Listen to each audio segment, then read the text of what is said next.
आज हम ज्योग्राफी में एक कदम और आगे बढ़ेंगे। आज हमारा ड्रॉट का फाइनल लेक्चर। जब हम ड्रॉट के विषय में बात कर रहे थे तो हमारे फर्स्ट लेक्चर में हमने ड्रॉट को हर सेंस में कवर किया और उसके साथ ही जो गवर्नमेंट का रिसेंट 2016 का ड्रॉट मैनेजमेंट मैनुअल है, उसके जितने भी इम्पोर्टेंट न्यू डेवलपमेंट्स हैं, न्यू गाइडलाइंस और उनके related centre and state government के बीच के जो कन्फ्लिक्ट हैं, जो कंट्रोवर्सीज हैं, उनके बारे में हमने एक क्रिटिकल असेसमेंट अपना प्रेजेंट किया।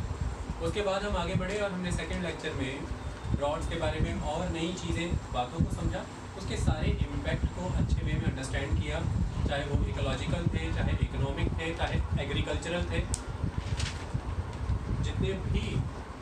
जितने भी उसके रिलेटेड इम्पैक्ट थे वो हमने डिटेल में एक चेन वाइज मैनर में अच्छे से स्टडी किया।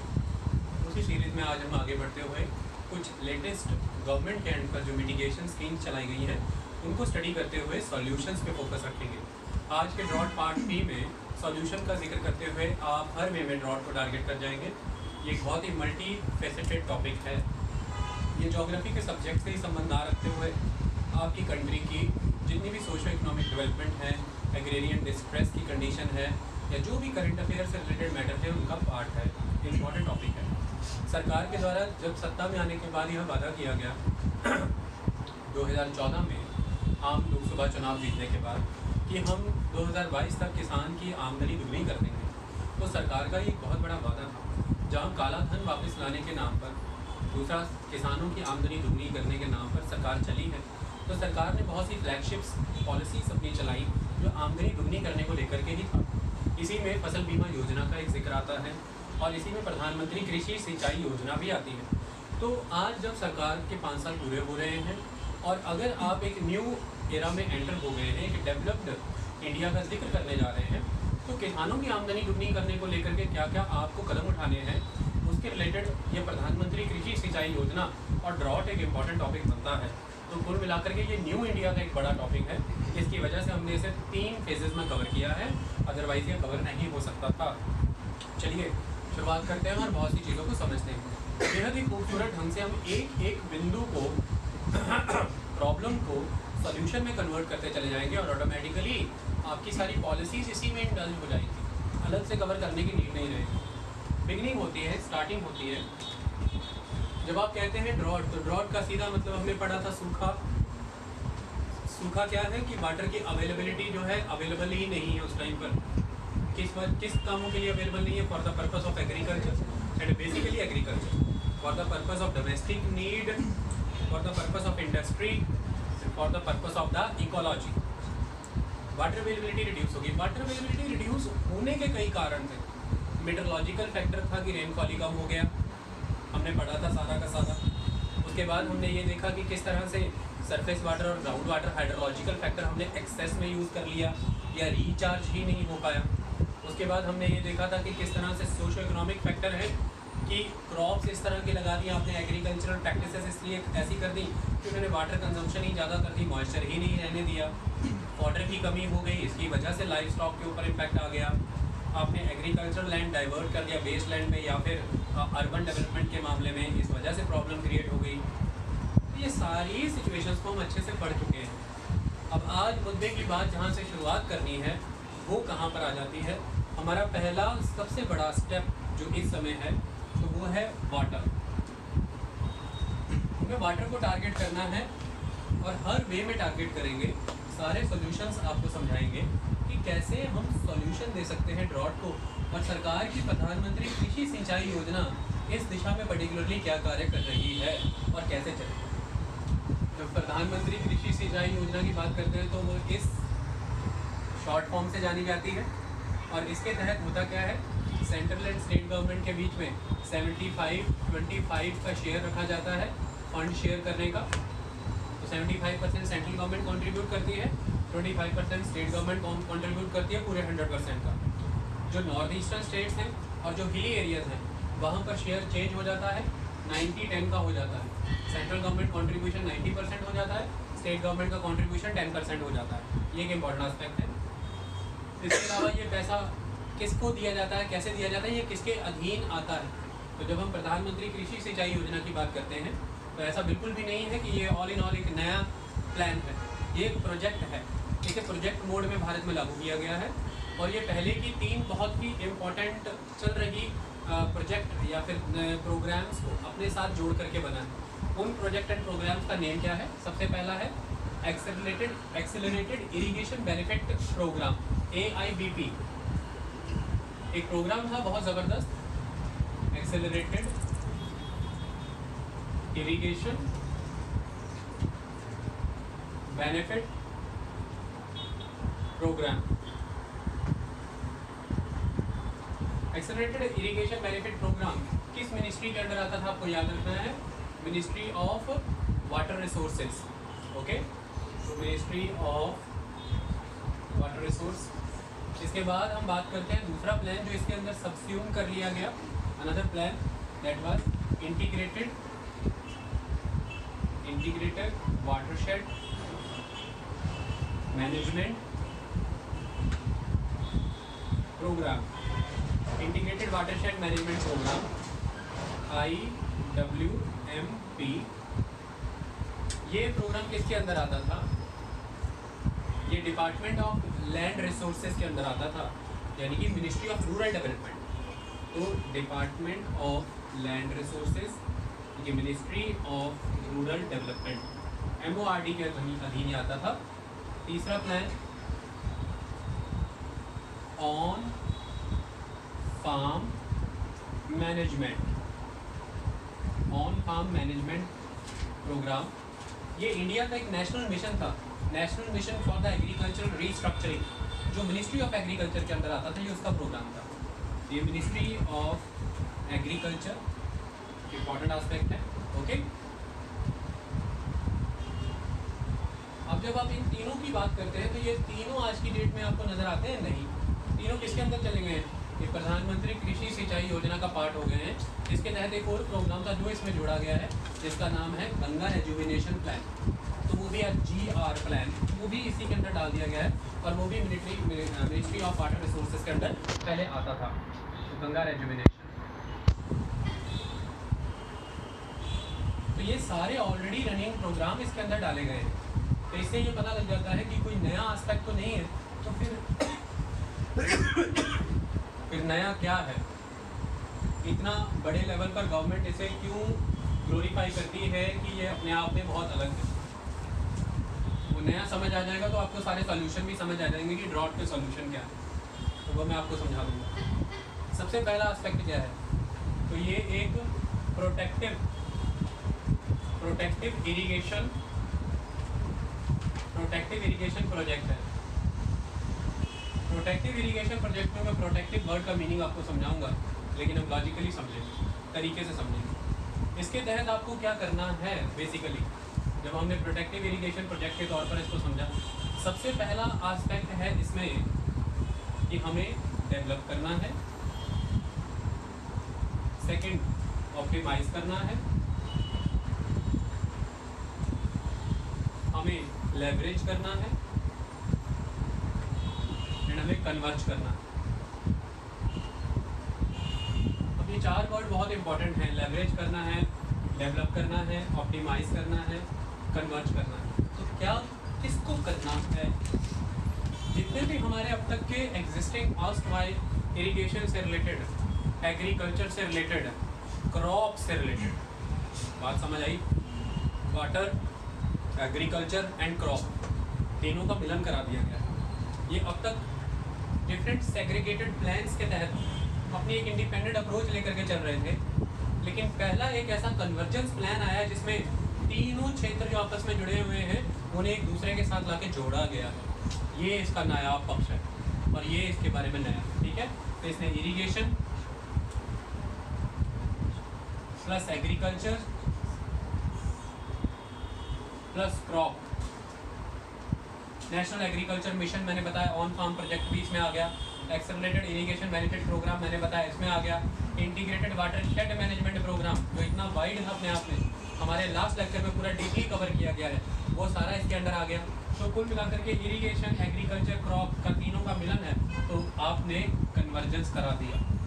तो इसका मेन एस्पेक्ट क्या है कि आपको कन्वर्ज कराना है irrigational, agricultural and crop related projects and programs of India, सारे आपने कन्वर्ज कर दिए एक जगह पर। सेकंड, आप अब इनको डेवलप करना है एक नए स्केल पर। तीसरा, ऑलरेडी चल रहे हैं तो इनका ऑप्टिमल यूटिलाइजेशन करना है, तो इनको ऑप्टिमाइज करना है।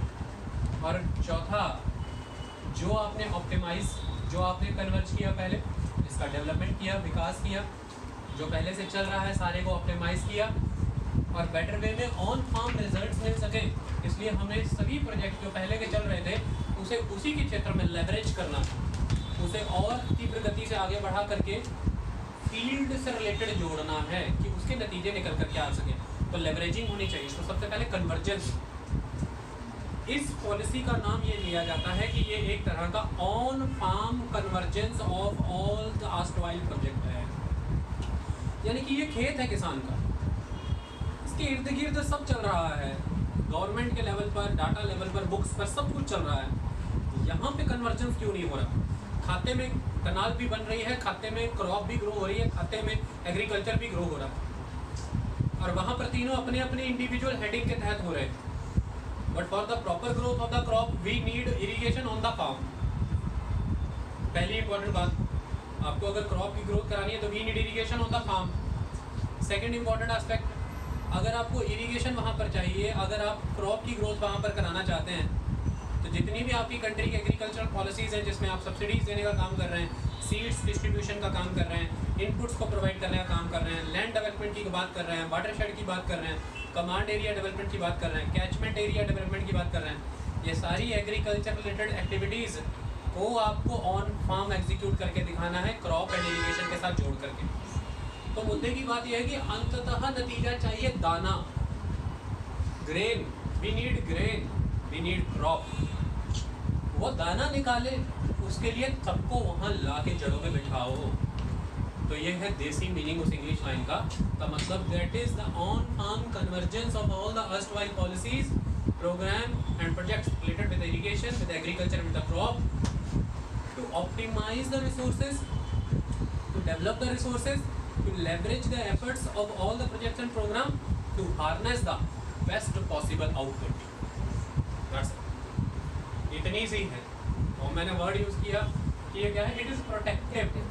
तो प्रोटेक्टिव कैसे, वो मैं समझाऊंगा ना जब मैं सॉल्यूशन समझाऊंगा, क्योंकि मैं आपको प्रधानमंत्री कृषि सिंचाई योजना का भी रट्टा नहीं कराना चाहता। अगर अलग से मैं पढ़ाऊँ पूरी तो रेस्ट आपको अलग से समझ आ जाएगी।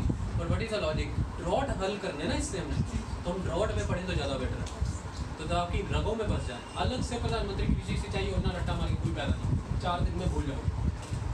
तो क्या समझना चाहिए फिर हमें यहाँ पे कि काम कैसे हो रहा है, इसमें काम कैसे चल रहा है। काम करने के लिए बहुत ज़बरदस्त आस्पेक्ट बनाया गया है। क्या बनाया गया है, स्टेट गवर्नमेंट के एंड पर काम होगा। और स्टेट गवर्नमेंट के एंड पे काम कैसे होगा, डिस्ट्रिक्ट लेवल पर ब्लॉक को टारगेट किया जाएगा। तो प्लानिंग किस लेवल पर हो रही है, 2 लेवल पर, स्टेट में district and blocks. District and blocks level पे क्या हो रहा है, डिस्ट्रिक्ट एंड ब्लॉक्स लेवल पर जितने भी available provision for the irrigation हैं, उन सारे अवेलेबल प्रोविजंस की स्टडी की जाएगी। जितने भी लूप होल्स नज़र आ रहे हैं सबको नोट डाउन किया जाएगा। जो इररिलेवेंट है उस पर्टिकुलर के लिए उनको नोट डाउन किया जाएगा, और जो रेलेवेंट है उसको नोट डाउन किया जाएगा। सपोज जब हम लूप होल्स की बात करते हैं तो क्या करते हैं कि एक पर्टिकुलर एरिया है, वहाँ पर कनाल इरिगेशन हो रहा है, तो yes there is ample amount of the water available for the growth of the crop, there is a high level irrigation, but there is a ultimate level of the water logging also, because that area is not suitable for the canal irrigation.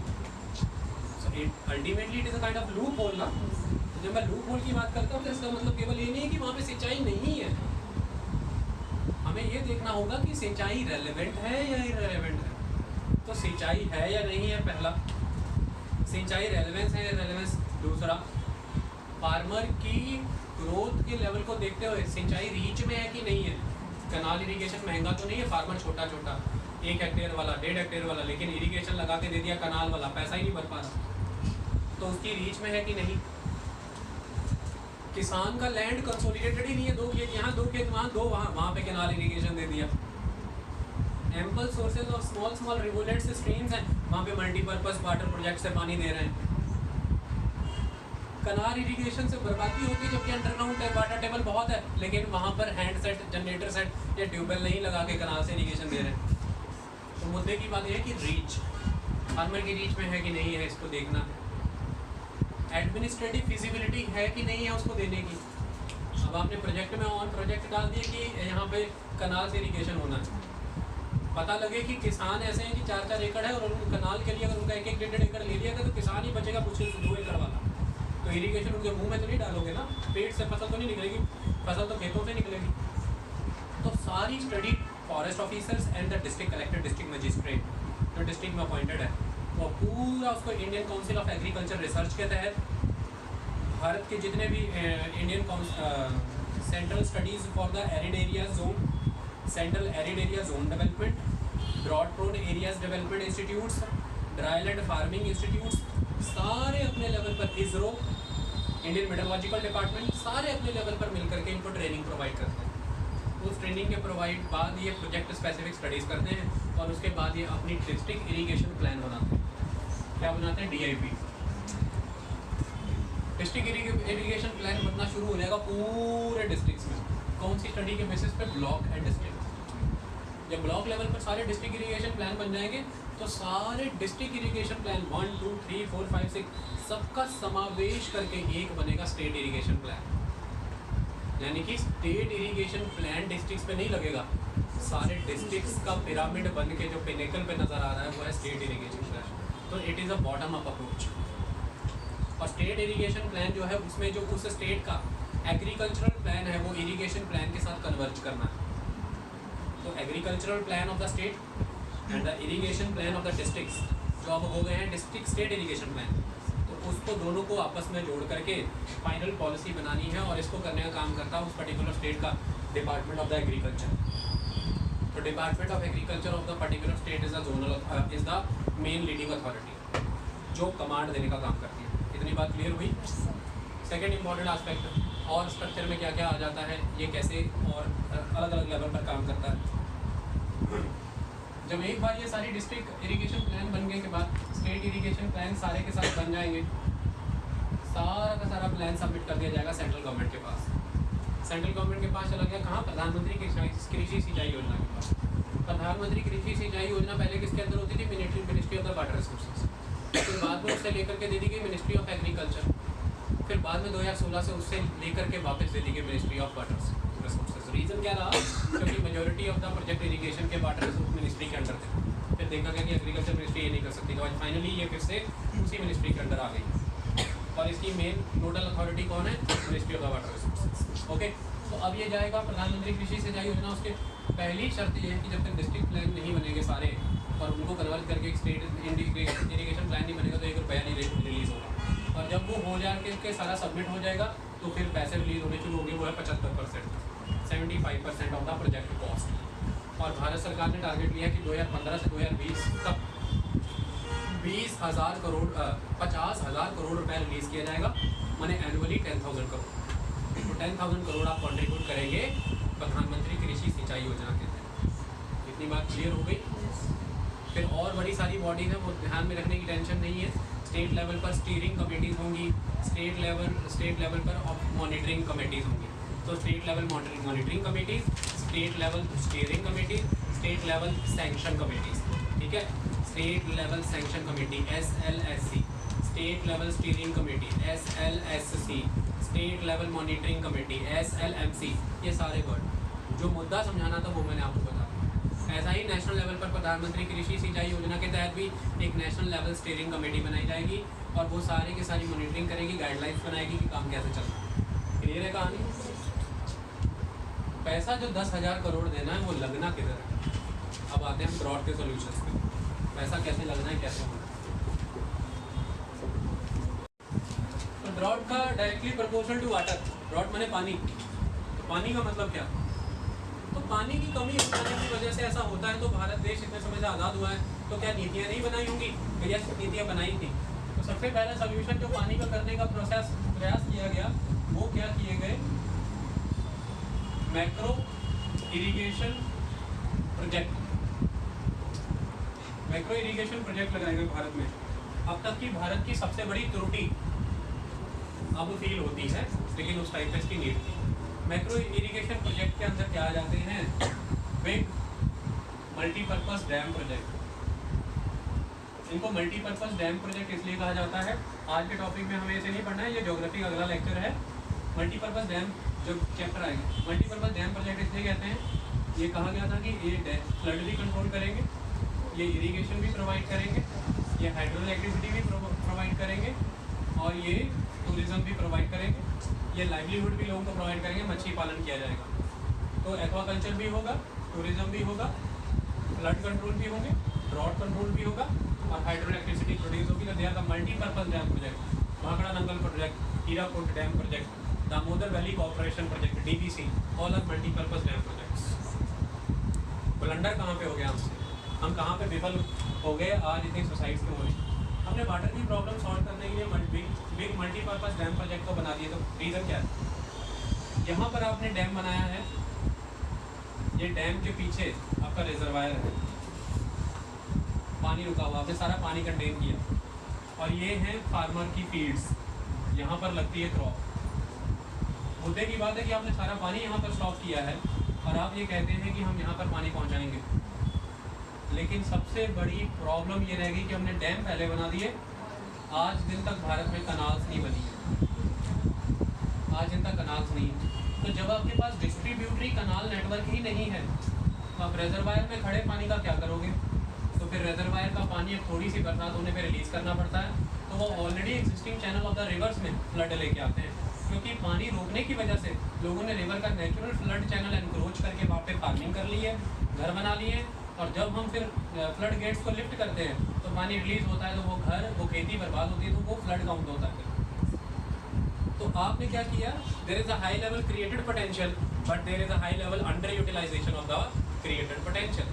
Why, because there is a gap of the on field networks. आपने distributary canals नहीं बनाई, और second, जहाँ distributary canals हैं वहाँ पे सबसे जटिल परेशानी ऑन फार्म चैनल्स नहीं है। अब आप अपने गुरदासपुर बेल्ट में कहीं पर भी जाइए, अब वहाँ पे खेतों के बगल में सीमेंटेड का ऑन फार्म चैनल बन रहा है अब 70 साल के बाद। तो ऑन फार्म चैनल्स ही नहीं है जब, तो पानी नहर से लाया कहाँ से जाएगा, मतलब ही नहीं बनता है।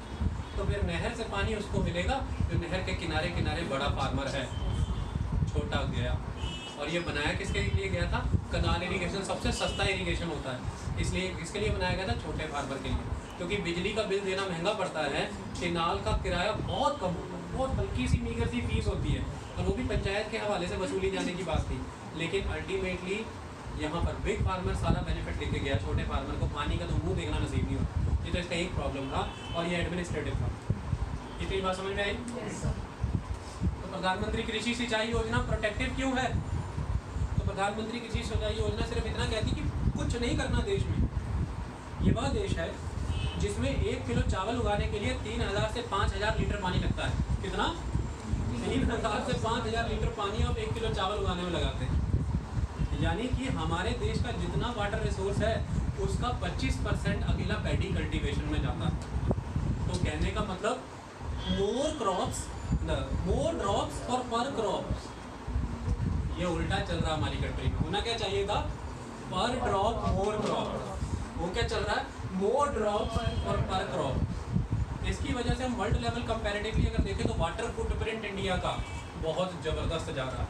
वाटर फुटप्रिंट इंडिया का क्या है कि कितना क्वांटिटी ऑफ आउटपुट प्रोड्यूस किया, कितना वॉल्यूम ऑफ वाटर कंज्यूम करके। तो ऐसे मामले में हम वर्ल्ड की ऑलमोस्ट सभी कंट्रीज से पिछड़ रहे हैं वाटर फुटप्रिंट में। रीज़न क्या है, एफिशिएंट यूज़ ऑफ वाटर नहीं है, एफिशिएंट यूज़ ऑफ वाटर नहीं है। तो आर न्यू कंसेप्ट इज कि हम ये कहते हैं कि जो water resource group WRG world level पर एक संस्था है, उसकी स्टडी ये कहती है कि 2030 तक भारत अपनी 1498 बिलियन क्यूबिक मीटर पानी की जो उसकी रिक्वायरमेंट है एनुअली, उसका केवल 50% पूरा कर पाएगा। 2030 तक आप अपनी 1498 बिलियन क्यूबिक मीटर की पानी की रिक्वायरमेंट का आधा पूरा कर पाओगे। फिर आपके पास सोल्यूशन क्या बचता है आज की डेट में, आपके पास और वाटर सोर्सेज तो कहाँ से लेकर के आओगे आप। ऑलरेडी पॉपुलेशन बढ़ती चली जा रही है, ऑलरेडी कंजम्पशन बढ़ती चली जा रही है, तो आप क्या करेंगे। और ऐसे में आपकी कंट्री एग्रेरियन है, और हैरानी की बात यह है कि आपके टोटल एनुअल वाटर रिसोर्सेज में से 83% इरीगेशन में जाता है। मतलब एग्रीकल्चर में जाता है। ओनली 17% अवेलेबल होता है डोमेस्टिक एंड इंडस्ट्री में। 83% एग्रीकल्चर में अवेलेबल वाटर रिसोर्सेज का जाने के बाद भी आज हमारे देश का 40% कंट्री जो है वो स्ट्रिक्टली ड्रॉट प्रोन है। तो जब आप अपनी 1498 बिलियन क्यूबिक मीटर की रिक्वायरमेंट का आधा पूरा कर पाओगे तो फिर कितनी कंट्री ड्रॉट में जाएगी, तो आप अंदाज़ा लगा सकते हैं। आई बात समझ में? आज हमारी कंट्री का जो टोटल क्रॉप एरिया है 68%, वो टोटल क्रॉप जो हमारी कंट्री का जितना टोटल क्रॉप एरिया, उस टोटल क्रॉप एरिया का 68% ड्रॉट प्रोन है। और उसमें से वो टोटल क्रॉप एरिया में से ऑलमोस्ट 33% जो है वो क्रॉनिकली ड्रॉट प्रोन की कैटेगरी में आता है। तो ऐसे में फिर आपके पास हल क्या बचता है? कोई इशू ही नहीं है। We have plenty of water in India, underground, surface and rainfall. So atmospherically, surface and subsurface, we have plenty of water. What is the problem? There is a utter wastage of the water. There is utter wastage of water. So just we need to be protective. So protective का मतलब क्या है कि आपको अब अपने water resources efficiently use करना है। उसके लिए क्या करना है? डाइवर्सिफाई चैनल्स क्रिएट कर रहे हैं। तो प्रधानमंत्री कृषि सिंचाई योजना क्या कहती है? हर खेत को पानी। इसका स्लोगन क्या है? हर खेत को पानी। तो हर खेत को पानी का मतलब क्या है इंग्लिश में? इसको लाइन क्या है कि हमारा जितना भी कल्टीवेबल एरिया है उसका majority of the part under assured irrigation लिखे आना। तो प्रधानमंत्री कृषि योजना कहती है कि हमारे more and more cultivable land हमें अंडर लेके आने हैं अश्योर्ड इरिगेशन के। और उसका एक तरीका क्या है कि आप इसे मनरेगा के साथ कन्वर्ज कर दो। Mahatma Gandhi national rural employment guarantee act के तहत जो हमने स्कीम बनाई थी उसके साथ जोड़ दो इसको। मतलब जो भी इंफ्रास्ट्रक्चर डेवलपमेंट प्रोजेक्ट आ रहे हैं उसमें मैक्सिमम कोशिश करिए कि diversion channels and on farm channels बने। तो ये एक तरह का क्या हुआ? It is a kind of protective mechanism कि आपने ऑलरेडी जो आपके पास वाटर रिसोर्स अवेलेबल हैं उसे बेटर वे में यूज़ किया है। कैसे? ऑप्टिमल यूटिलाइजेशन का प्रोसीजर फॉलो करते हुए। That is a kind of protective measure. आई बात समझ में? तो ये एक पहला सोल्यूशन है कि आपसे कोई पूछे कि ड्रॉट्स कैसे ठीक किए जाएंगे, तो जो आपकी कंट्री के मल्टीपर्पज़ डैम प्रोजेक्ट्स हैं उनका जितना भी क्रिएटेड पोटेंशियल है उन्हें 100% यूटिलाइजेशन किया जाए। और जो वो एक समस्या से जूझ रहे हैं उनका चैनल आगे यूज़ नहीं हो रहा है, पानी आगे यूज़ नहीं हो रहा प्रॉपर, तो यहाँ पे क्या जमा रही है? सेडिमेंट्स। तो यहाँ पे क्या हो रही है? सिल्टेशन। और सिल्टेशन की वजह से पहले उनका बेस ये था, अब उनका बेस ये हो गया। तो पहले वाटर होल्डिंग कैपेसिटी ये थी, अब वाटर होल्डिंग कैपेसिटी ये है। तो फ्लड्स रिकरेंट हो गए। तो फ्लड्स रोकने थे और फ्लड्स हो गए। फ्लड्स रुक नहीं रहे, उल्टा हो रहे इससे आपका। तो फिर अब आप जब इसको रिलीज करते हो इस पानी को, तो जो हमारे कनाल चैनल्स हैं, जो कनाल चैनल्स हैं उनका क्या हो गया है? Heavy siltation. क्योंकि सिल्ट को निकालने के लिए हमें almost continuous flow of the water चाहिए। जब ये नहीं होता, पानी एक ही बार में आता है और फिर कई समय तक कराए, तो सिल्टेशन ही होगा और क्या होगा। तो फिर अगर मैं आपसे ये पूछूं कि प्रधानमंत्री कृषि सिंचाई योजना क्या कहती है, तो प्रधानमंत्री कृषि सिंचाई योजना ये कहती है कि मनरेगा और बाकी डेवलपमेंट प्रोजेक्ट को इसके साथ जोड़ो, जिसके तहत डेवलपमेंटल प्रोग्राम में हम ये देखें कि desilting of the canal channels हो। Desilting of the canal channels हो, तो desiltation of the canal channels करना है।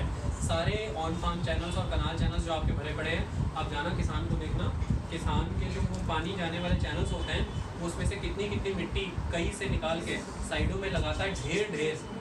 अपने लेवल पे तो कर सकता है वो डीसिल्टिंग अपने 6 खेतों की। पूरे भारत में अगर हमें देखना पड़े तो डीसिल्टिंग एक बहुत बड़ा मिनेस है, इसे करना बहुत जरूरी है, वरना पानी नहीं लग पाता।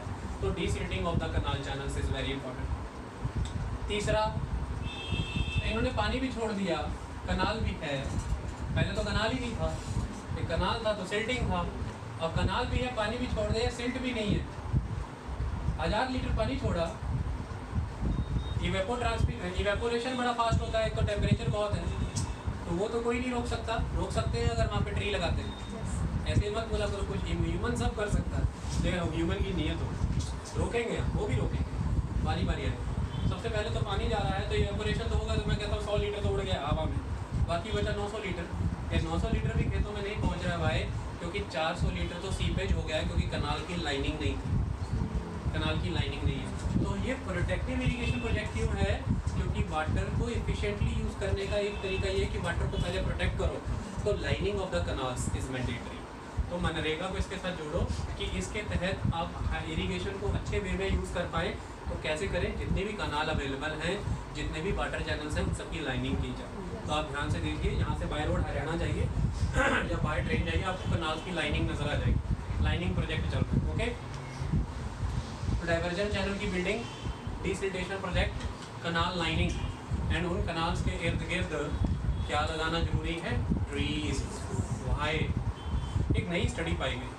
आज दिन तक हमारे भारत में जितने भी अकाल आए, उन अकाल के बारे में यही बात प्रचलित थी कि ये सभी के सभी अकाल मेट्रोलॉजिकल रीजंस की वजह से, यानी कि रेनफॉल में कमी होने की वजह से। लेकिन अभी रिसेंट स्टडीज़ की गई हैं, उन रिसेंट स्टडीज़ में ये पाया गया है कि IIT खड़गपुर इसमें एक प्रोमिनेंट प्लेयर है। ये पाया गया है जिसमें उन्होंने केस स्टडी के तौर पे दो चीज़ों को लेकर के चले। वो एक तो बायोमास एंड दूसरा एस्पेक्ट इज द इवेपोट्रांसपिरेशन। तो बायोमास एंड इवेपोट्रांसपिरेशन, जब उन्होंने बायोमास एंड इवेपोट्रांसपिरेशन को एक साथ रख के देखा, तो उन्होंने ये देखा कि कुछ एरिया हैं वो they are very highly resilience to the drought, वहाँ पे ड्रॉट नहीं आते। लेकिन कुछ areas are strictly non resilience to the drought. ये रेजिलियंस और नॉन रिलीजियंस क्यों है? कुछ में सहने की क्षमता है, कुछ में सहने की क्षमता नहीं है। ऐसा क्यों हुआ? तो उन्होंने बोला कि इसका मेन रीज़न है बायोमास अवेलेबल होते हैं, ट्रीज एंड प्लांट्स होते हैं। तो जो तो एरियाज़ में फॉरेस्ट पाए गए थे, यानी कि जिन जिन स्टेट्स में, जिन जिन डिस्ट्रिक्ट्स के अंदर फॉरेस्ट का एरिया 40% से अबव पाया गया था, वो सारे के सारे एरिया ड्रॉट रेजिलियंस कैटेगरी के अंदर फॉल हुए। और जहाँ जहाँ पर भी फॉरेस्ट कवर 40% से नीचे पाया गया था, वहाँ पर ड्रॉट रेजिलियंस हमें लो लेवल पर देखने को मिली। उसका रीज़न क्या है कि जो प्लांट्स होते हैं, जो ट्रीज़ होते हैं, उनमें ताकत होती है कि वो वाटर को रिटेन करके रखते हैं और सॉइल का मॉइस्चर लेवल बढ़ाते हैं। यानी कि आज की डेट में ड्रॉट की समस्या इस बात से जुड़ी हुई नहीं है कि रेनफॉल कितना है, रेन कितना नहीं। ड्रॉट की समस्या इस बात से जुड़ी हुई है कि सॉइल का मॉइस्चर लेवल क्या है, क्या नहीं है। क्यों? क्योंकि अल्टीमेटली अगर अब कुछ अफेक्ट हो रहा है तो वो सॉइल मॉइस्चर हो रहा है, क्योंकि हम अंडरग्राउंड वाटर टेबल बड़े लेवल पर एक्सप्लॉइट कर रहे हैं।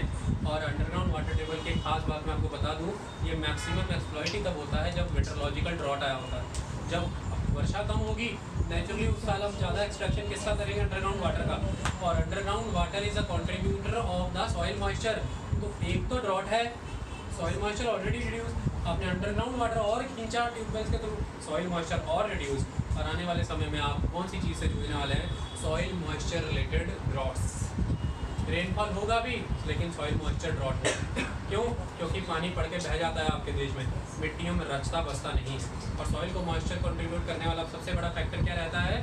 सॉइल की लेयर्स के अंदर रची बसे पानी। और वो कैसे बसते हैं? या तो अंडरग्राउंड वाटर टेबल रेज हो, और दूसरा जड़ें, पौधे, ऑर्गेनिक कंटेंट उसमें रहे, तभी उसको मॉइस्चर मिल सकता है। तो ऐसा पाया गया है कि जिन भी पर्टिकुलर स्टेट्स में ऑर्गेनिक मैटर या प्लांट्स या ट्रीज एग्जिस्ट करते हैं, वहाँ पर सॉइल मॉइस्चर लेवल अवेलेबल है, तो उनकी ड्रॉट रेजिलियंस है।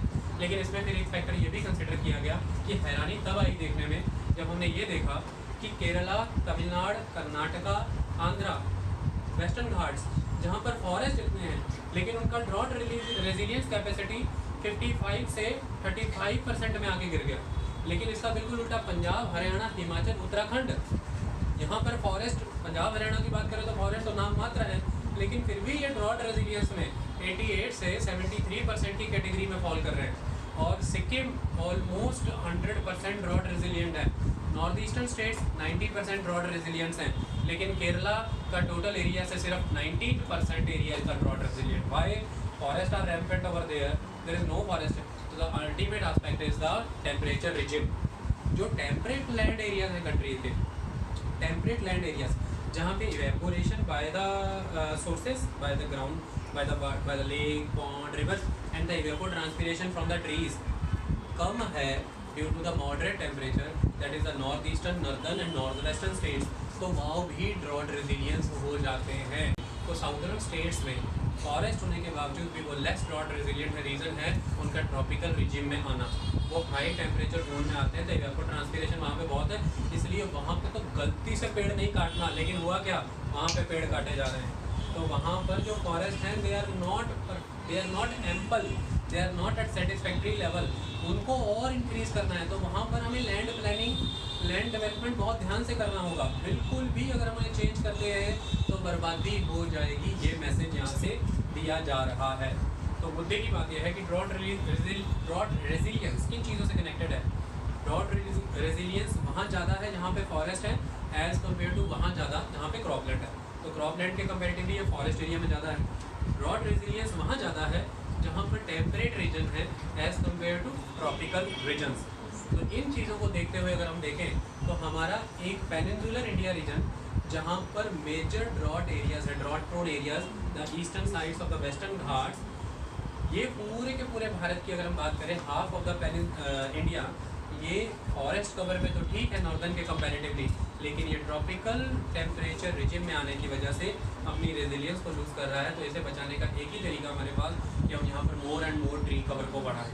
तेज़ी से जो हम ट्री कवर यहाँ पर रिड्यूस कर रहे हैं वो हमें नुकसान की तरफ लेकर के जा रहा है। इस बात का हमें ख्याल रखना है। भारत का कुल 48% टेम्परेट रीजन्स के अंदर फॉल करता है, 30% ट्रॉपिकल रीजन्स के अंदर फॉल कर जाता है, जितना भी हमारा 20%, और लगभग 20% के अराउंड है कंट्री का जो फॉल करता है ड्राई एंड डेजर्ट रीजन्स के अंदर। इन सारी बातों का हमें ख्याल रखना है। आई बात समझ में? तो इसके अकॉर्डिंग हमें आगे चलना है।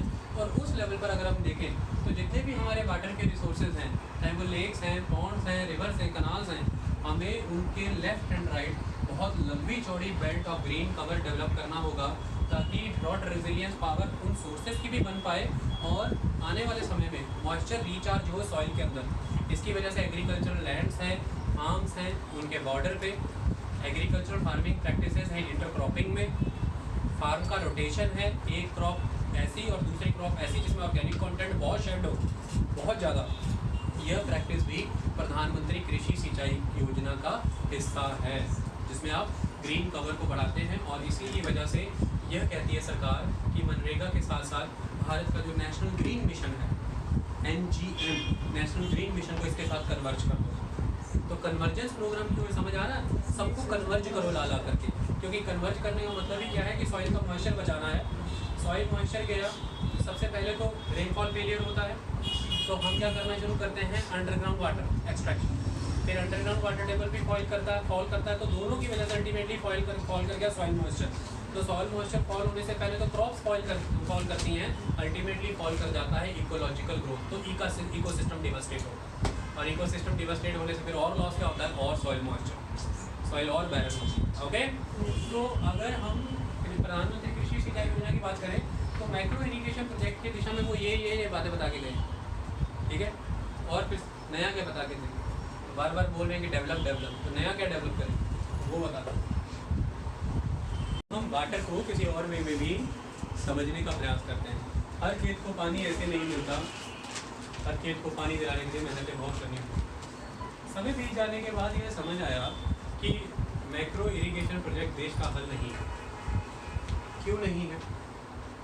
सबसे पहले तो आपको इरिगेशन को सक्सेसफुल बनाने के लिए जो कार्य करना था वो पूरा हो ही नहीं पाया आज दिन तक। उसमें दिक्कत क्या थी कि आप लैंड कंसोलिडेशन नहीं कर पाए अपने देश में, और लैंड कंसोलिडेशन एक प्री कंडीशन थी। 10 खेत हैं तो 10 जगह पे बिखरे हुए हैं, चकबंदी करनी जरूरी थी, उसे एक जगह पे लाना जरूरी था। अब ये नहर निकल रही है और उसके ये 2 खेत यहाँ हैं, उसकी टर्न है आज पानी की, 6 खेत यहाँ पड़ रहे हैं बेचारे के, तो ये तो भर जाएंगे पानी से, क्योंकि 6 घंटे का टाइम मिला है नहर से पानी लगाने का रात को, ये सूखे रह जाएंगे। एक जगह पे वाटर लॉगिंग है, एक जगह पे ड्राई है, तो हेडलैंड जो है वाटर लॉगिंग से, टेल लैंड जो है वो ड्राइनेस से। इसका हल क्या था, आप उसके खेत एक जगह पे करो सबके, जिसके वहाँ 4 फंसे उसको यहाँ पे 4 दो, जिसके यहाँ 4 हैं उसको उठा के वहाँ पे दो, सबको एक जगह पर लेकर के आओ। इसलिए कनाल इरिगेशन हमारे देश में सक्सेसफुल नहीं हो पाया, क्योंकि आप उसे कंसोलिडेशन नहीं कर पाए, और इसी की वजह से आप ट्यूबवेल बेस्ड इरिगेशन भी नहीं लगा सकते। रीज़न क्या है, आपने ट्यूबवेल लगा रखा है, यहाँ पर उससे पानी निकलेगा, 2 खेत आपके यहाँ हैं, 4 खेत आपके कहीं और हैं, रास्ते में आपने इतनी लंबी खड़ बनानी, वो बनाने के लिए, ड्रेनेज चैनल बनाने के लिए आपको दूसरे की ज़मीन से जगह लेनी होगी, या फिर उससे आपको रिक्वेस्ट करनी होगी कि वो आपको जगह दे पानी जाने के लिए। पानी लगाना एक बड़ी बात है। लड़ाई के कारण आज खेतों में हत्याएँ इसके बेसिस पे आती है कि वो मेरे खेतों तक पानी जाने के लिए जगह नहीं दे रहा, पैसेज नहीं दे रहा, वो कहता है मैं क्यों। इसका भी कारण यही हो जाता है कि लैंड कंसोलिडेटेड नहीं रहा, किया नहीं गया उस लेवल पर, तो इसकी वजह से ये समस्या आपको आती है। तो ये प्रॉब्लम को दूर करने का एक तरीका क्या था कि लैंड कंसोलिडेशन तो आप करिए, लेकिन अदर हल क्या है। अब आपने इतना बड़ा मल्टीपर्पज़ डैम प्रोजेक्ट लगाया है, वहाँ से पानी एक ही धारा में एक ही बार में आएगा, सबको सिंचित करते हुए आगे जाएगा। इससे बेटर ये था कि आप बहुत सारे छोटे छोटे locally available micro irrigation sources को डेवलप करिए।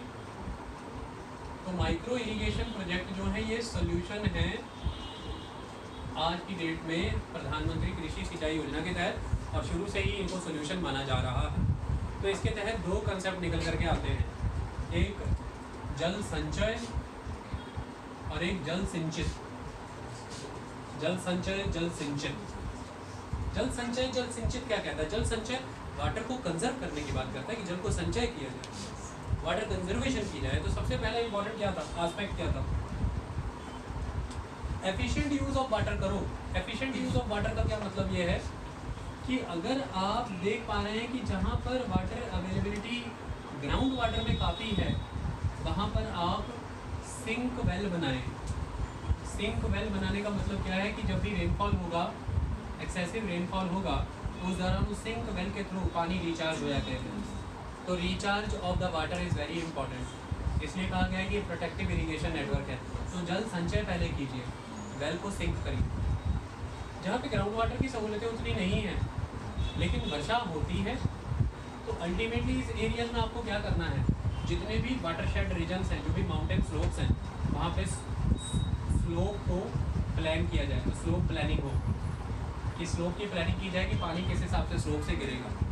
ये पहला इंपॉर्टेंट आस्पेक्ट। दूसरा इंपॉर्टेंट आस्पेक्ट इसमें जितने भी ड्रेनेज नेटवर्क हैं उन सबको 3 कदम अपनाए जाएँ। सबसे पहला, अब तक के जो ड्रेनेज नेटवर्क बने हैं उनको रिपेयर किया जाए। दूसरा, रिपेयर करने के बाद उन्हें रीस्टोर किया जाए। तीसरा, उन्हें रीस्टोर करने के बाद रेनोवेशन हो। Repair, restore, renovation. नए ज़रूरतों के मुताबिक उन्हें ढालो, पहले उन्हें रिपेयर करो, फिर उन्हें काम में लेकर पानी दौड़ाने के, और फिर नई ज़रूरतों के मुताबिक उन्हें नए सांचे में ढालो, रिनोवेशन करो। तो रिपेयर, रीस्टोर, रेनोवेशन करो, जल संचय, ये भी जल संचय, ये भी जल संचय। तो ये सारा का सारा आ रहा है इंटीग्रेटेड वाटरशेड मैनेजमेंट प्रोग्राम था ना जो। तो अगर हम कंपोनेंट्स की बात करें प्रधानमंत्री कृषि सिंचाई योजना की, तो कंपोनेंट के तहत कंपोनेंट इसका एक तो आता है एक्सेलरेटेड इरिगेशन बेनिफिट प्रोग्राम, जिस कंपोनेंट में आपने यह वादा किया कि हमारे देश में जितने भी macro and medium irrigation project हैं उनकी कंप्लीशन की स्पीड को हम फास्टर कर देंगे। और दूसरा कंपोनेंट के तहत आता था हर खेत को पानी, तो हर खेत को पानी देने के तो कारण मैं बता ही रहा हूँ। तीसरा कंसेप्ट आता था पर ड्रॉप मोर क्रॉप, वो भी चल रहा है साइमल्टेनियसली। और चौथा आ रहा है इंटीग्रेटेड वाटरशेड मैनेजमेंट, जिसके तहत आपको ये सारा कंसेप्ट करना है कि जो माउंटेन स्लोप्स हैं, जो कैचमेंट एरियाज़ हैं, वहाँ पर पानी लगाइए, वहाँ पर पेड़ लगाइए। वाटरशेड रीजन्स की जो स्लोप्स हैं उनको प्लान करिए, उन्हें मैनेज करिए। जितने भी वहाँ से निकलने वाले ड्रेनेज कनाल्स हैं, नेटवर्क्स हैं, उन ड्रेनेज चैनल को रिपेयर, रीस्टोर और रेनोवेशन करने का काम करिए। और कमांड एरिया डेवलपमेंट अप्रोच को अपनाइए। कमांड एरिया डेवलपमेंट अप्रोच क्या होती है? एक नदी है जिसको इन एरिया से पानी आ रहा है, तो ये तो रिवर का बेसिन हो गया, ये तो रिवर का बेसिन हो गया, लेकिन यहाँ नदी खड़ी है, ये यहाँ से नहर निकाल के पानी को राजस्थान भेज दिया, तो ये इसका कमांड एरिया हो गया। एक इरिगेशन प्रोजेक्ट है, वो टैंक है, रिजर्वायर है, रिवर है, वो कहाँ तक पानी भेज रहा है सिंचाई के लिए, वो उसका कमांड एरिया है। हो सकता है इस रिवर का एक बूंद भी इसके बेसिन को नहीं मिल रहा, सारा पानी लेके इस एरिया को दे रहे हैं, तो कमांड एरिया ये होता है। बेसिन अलग होता है, कमांड एरिया अलग होता है। कमांड एरिया माने वो particular river, lake, tank, reservoir, pond किस एरिया को इरिगेशन के केस में कमांड कर रहा है। तो कमांड एरिया नेटवर्क अप्रोच अपनाओ, वहाँ से इरिगेशन के चैनल निकालने शुरू करो। ये सारा अप्रोच अपना करके आप प्रयास करें कि जल को कैसे संचय किया जाए। अगला इंपॉर्टेंट आस्पेक्ट, जितने भी रिवर्स, कनाल्स या कोई अदर नेचुरल चैनल्स हैं उनमें चेक डैम्स बनाओ। चेक डैम्स बना करके देखो कि वाटर रिचार्ज हो सके, पहला सीपिंग उसके बच सके। दूसरा इंपॉर्टेंट आस्पेक्ट कि वाटर उन चेक डैम्स के पीछे होल्ड हो सके, ये इंपॉर्टेंट आस्पेक्ट है। अगला, ऑन फार्म रिजर्वायर्स बनाओ, ऑन फार्म टैंक बनाओ, बरसात का पानी वहाँ सिंचित करो, संचय करो। अगर हार्ड सरफेस है तो बिग रिजर्वायर्स बनाओ, रेजरवायर्स बनाओ।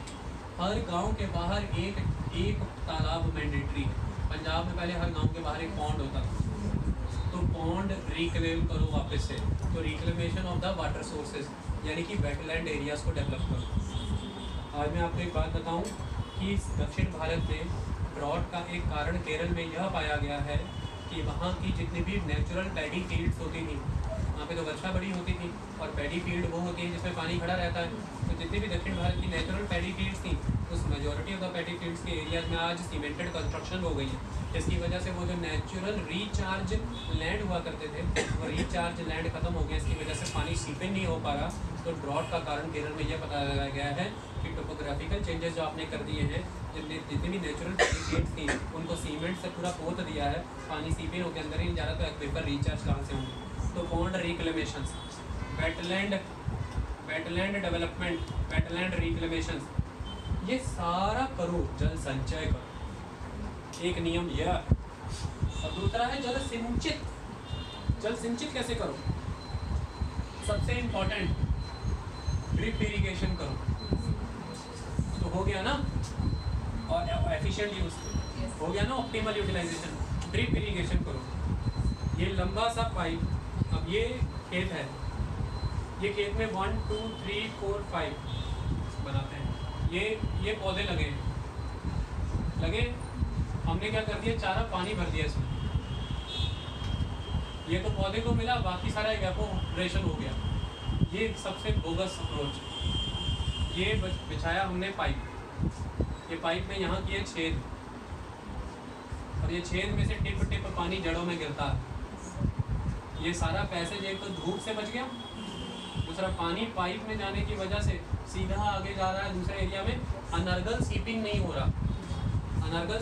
रहा, सीधा जड़ में सीप हो रहा है, सीधा जड़ को मिल रहा है। और फिर इतना एक्यूमुलेशन नहीं हो रहा, सेलेनाइजेशन का इशू नहीं आ रहा। सीधा टिप टिप करके, जैसे नसों को ड्रिप लगती है वैसे इसको भी ड्रिप लगाओ। तो ड्रिप इरिगेशन करो। और ड्राई लैंड एरिया के लिए तो ये वरदान है, और ड्राई लैंड एरिया ही तो ड्रॉट प्रोन होते हैं। Dry land area Punjab, Haryana, Rajasthan, जितना भी drought prone area of the peninsular India, वहाँ पे आप खड़ा पानी लगाते हो। आधा तो इवेपोरेशन में नुकसान हो जाता है, आधी मिट्टी सेलेनाइजेशन एल्कलाइजेशन से बर्बाद हो जाती है, पौधा मुँह देखता रह जाता है बेचारा। तो आपको क्या देना है, ये इसका पहला फ़ायदा, ये सेलेनाइजेशन को रोकता है, ये एल्कलाइजेशन को रोकता है। दूसरा इसका फ़ायदा, ये सॉइल इरोजन को रोकता है, इससे सॉइल इरोड नहीं होती है, लीचिंग नहीं होती है, जिसका अगला इंपॉर्टेंट है। ये सॉइल की अपर हॉरिजॉन को मेंटेन रखता है। तो ड्रिप इरिगेशन करो। अगले फसल, अगली खेतियाँ जहाँ पे ड्रिप का प्रोविज़न भी लाजमी नहीं है, बहुत ही अनड्यूलेटिंग टोपोग्राफी है, और उन फसलों को पानी जड़ों में उतना नहीं चाहिए, पानी बौछार के तौर पे चाहिए, तो वहाँ पर स्प्रिंकलर